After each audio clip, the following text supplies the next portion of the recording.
If you've never actually budgeted before, follow me for this simple how-to guide for first-time budgeters. I will show you how to make a mock budget digitally using the Budget Mom's Paycheck to Paycheck workbook and also the annual budget workbook. This is a hard copy by Tasha at Mind Your Money for the pencil and paper budgeters. If you are ready to get started, let's go ahead and break open our budget book, your spreadsheet, or you could have a notebook as well. And let's get started on making your very first budget. The first thing that you're going to need to do is pre-budget work. What this consists of is you reviewing your bank statements to see your expenses for the last 3 to 6 months. This will tell you where you regularly spend your money. We need to know where you are spending your money in order to be able to start understanding what categories and what things that you need to put your money towards for your first budget. This will also show you where you are maybe overspending in some categories and maybe where you can pull back as far as spending in those categories and allocating that money to different categories that are much needed for your financial future. Also, the thing that I need for you to do is to review your paycheck stubs for your salary net amount, not the gross amount, but the net amount. So that is without overtime, bonuses, extra stipends. Now, the reason why I'm saying this is because you want to be able to budget off of your salary net amount. What happens if for some reason you don't get that bonus that you think you're going to get? Or all of a sudden the company states that they are no longer offering overtime. So you want to make sure that you are budgeting off of your salary net amount, because that is going to be the lowest amount that you can survive off of. That is basically what we're looking at. What can you survive off of if you didn't have that overtime, those bonuses, and or those extra stipends? Once you have gathered that information, now we're going to go ahead and look at a mock budget. So make sure that you are following along. You can replay this video as many times as you need to, stop it, write down some notes that you need to for yourself, and or start your budget along with me, stopping at certain points that you need to. I have here digitally the Budget Mom Paycheck to Paycheck workbook, and we're going to be working with a few different things regarding this. So you'll see where the camera pans over to the hard copy. So we have the Budget Moms workbook here, and we have a split screen calendar. Now, I don't like the fact that the screen is split in that it shows this way. However, if I turn it this way, it doesn't look that much better. And so I want to make sure that you guys can see everything on here. So for right now, we're just going to go vertical for the time being. On here, you can see that we have the calendar. And one of the first things that you want to do is you want to write down every single bill expense that you know needs to come out. We always want to cover our 4 walls first. 4 walls is the main priority, okay? So anything that's involving our rent or our mortgage, or if we're living with someone and we're paying them an amount to stay with them, we want to make sure that that is covered and that we are paying that, because your situation is going to be different from someone else's. We want to make sure that we're paying our car note, our electric bill, water bill. If we are chipping in with other family members for that, we want to make sure that we have that amount of money set aside and budgeted for and on our calendar so that we know when everything is due. This is supposed to give you a good view of when everything is due so that you don't miss any due dates. If anything, we don't want to pay extra money by paying late fees because we forgot that something needs to be paid. If you feel comfortable, you can always put your items on auto pay. But if you don't feel comfortable with that, then you need to make sure that you do have down when everything is due so that you can have that written down and reference something, especially if you are getting paid more than once a month. That is one of the first steps that we are going to do. We're going to write down every single expense that we know of for sure that we need to be able to survive for the month. The next thing that we're going to do is, this is why I was stating that we need to write down our salary net amount. I need for you to put on your budget worksheet where it says the Paycheck Budget Tracker, or if it has monthly budget or whatever category that it says or topic up at the top of the page. I need for us to write down how much our net salary is. So here we have a net salary of $3,700. We also have where there was some extra income of $400. That was from our part-time job.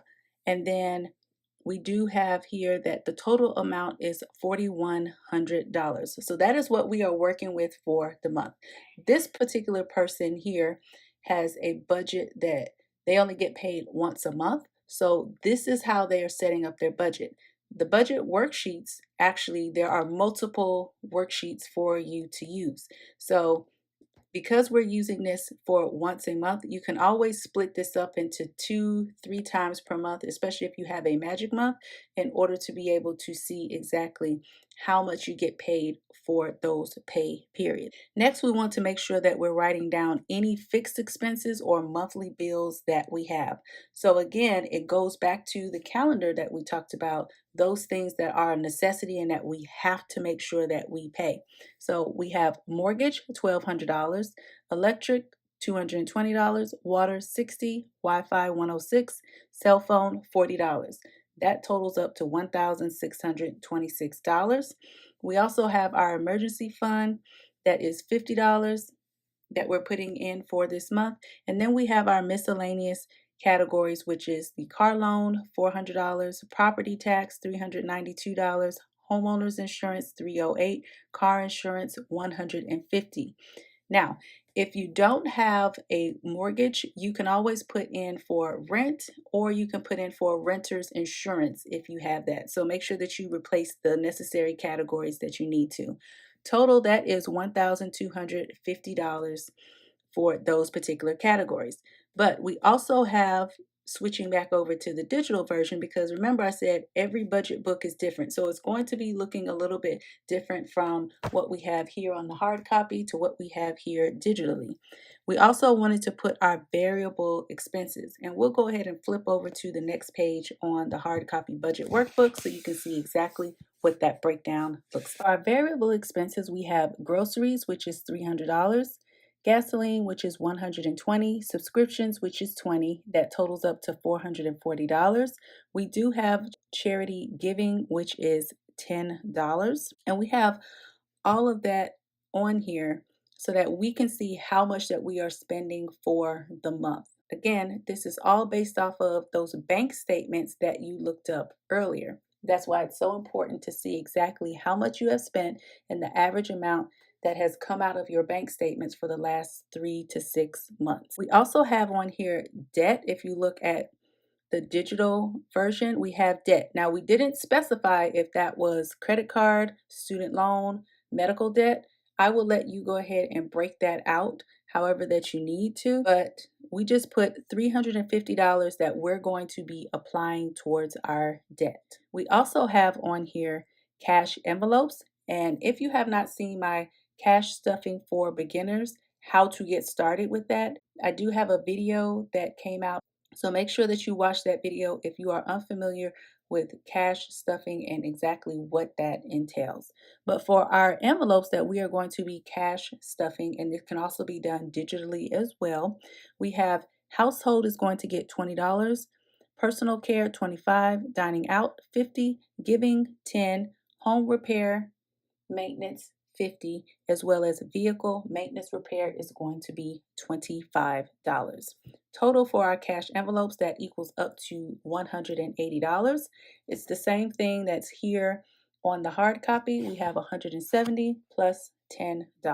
The budget by Paycheck workbook breaks it down a little bit further so that if you happen to go to the bank, you have the correct denominations that you need that you can provide to the bank teller so that they can go ahead and give you the exact denominations that you want for your cash envelopes. After we have added all of these expenses up of what we have for the month, along with all of these categories, we now have $179 that's left for the month, and that's in our miscellaneous category. We do have here shown top 3 goals. It's also called priority goals as well. Some of the things that we know that we have to do for the month is pay our property taxes, not play, but pay our property tax. oops, which is $4,600. Also, we need to make sure that we shop for Christmas with our cash envelope of $600 that we already have set aside, that we've been saving up money all year for Christmas. The third thing that we need to do is add to our emergency. Another thing that we want to do every month is make sure that we are tracking our expenses. This is going to be super important. It doesn't matter if you put it on the calendar, if you've already allocated the money out, if the money has come out auto pay from your account, or you have written the check or the money order, or you have Zelled the payment over to whatever company that it is. I need for us to make sure that we are tracking every single expense. If you have never tracked your expenses before, this will be a great time and a great way to go ahead and get started with that. You need to make sure and see if you are under budgeting for a specific category or if you are over budgeting and overspending for a category. So for our mock budget here, we have an example of we have rent, mortgage, which is $1,200, and that brings our balance down to $2,900 from the $4,100 that we had originally. And then we also have our homeowners insurance, which came out be $308, which now brings our balance down to $2,592. If you want to see where everything is all on one sheet and you're tracking everything to not confuse yourself, I would just keep everything on one sheet and just track here everything for the month. This will allow you to be able to see how much you are spending in those categories that you have. This also allows you to reflect for the next month and see exactly where you need to make changes. Tailor your budget. Your budget is not going to be perfect the very first time that you do it. I've been budgeting for quite some time and I'm still learning how to budget and what works for my budget. What works for my budget one month may not work for my budget the next month. So you have to tailor your budget towards your situation and the amount of income that you have coming in. Because if you don't have the same amount coming in every month, you can't make it a blanket budget to where, oh, what I did last month, I can do this month.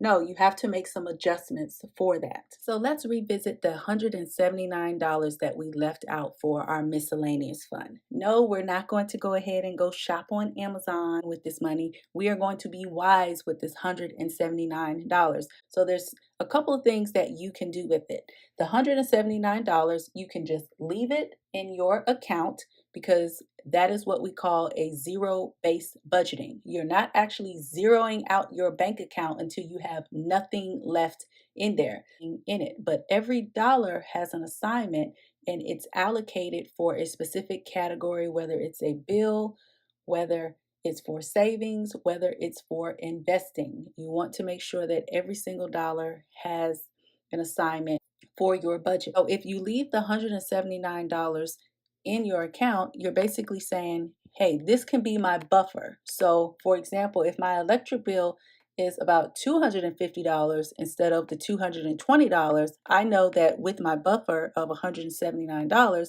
I can pull an extra $30 from that $179 in order to account for that particular adjustment that needs to happen as far as the electric bill, because it was a little bit more than what I had anticipated. Whatever money that you have left over at the end of the month, you could roll that over into the new month as extra income. For example, for the month of January, if you have $4,100 for your salary that you receive, you could have it to where the $149 that you had left over from December, which was in your buffer, that now becomes a part of the extra amount that you have for your salary. And that can help you out for the very next month. So instead of you having $4,100, it would be $4,249 that you would have to budget with for the month of January. Or what you could do with the money is you could divvy out the money at the end of the month. Once everything has been paid, you have purchased all of the things that you need to with your cash envelope, all of the payments for the bills have come out.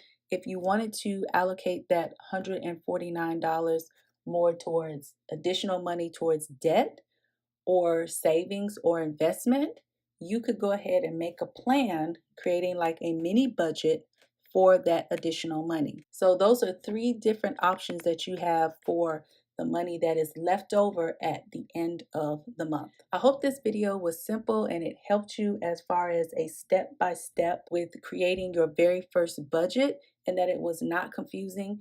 Creating a budget does not have to be daunting. It is basically where you are telling your money where it needs to go and where you are allocating it, so that every dollar gets an assignment and you know exactly where your money is going.